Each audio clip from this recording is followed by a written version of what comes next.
अमरीकी वज़ीर ख़ारजा एंटोनी ब्लिंकन को इसराइल की हिमायत में गुफ्तगू के दौरान शदीद सुबकी का सामना करना पड़ गया। अमरीकी सेनेट कमेटी में अमरीकी वज़ीर ख़ारजा एंटोनी ब्लिंकन की तकरीर के दौरान सेव फ़लस्तीन, जंग बंद करो और इसराइली बर्बरियत बंद करो के नारे लग गए।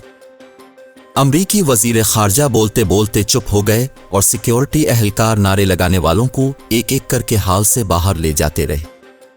मुज़ाहिरीन का कहना था कि अमरीका गज़ा में वहशियाना कत्ल आम की हिमायत बंद करे। 66% अमरीकी जंग बंदी चाहते हैं। एहतजाज करने वालों का कहना था, हमारा मुतालबा है कि अमरीकी हुकूमत इसराइल को गज़ा में वहशियाना कत्ल आम के लिए फंडिंग देना बंद करे। जबकि एक नौजवान लड़की का कहना था, गज़ा के लोग जानवर नहीं इंसान हैं। अमरीकी वज़ीर ख़ारजा की तकरीब के दौरान एहतजाज का यह वाक़या वाशिंगटन DC कैपिटल हॉल में 31 अक्टूबर को पेश आया था।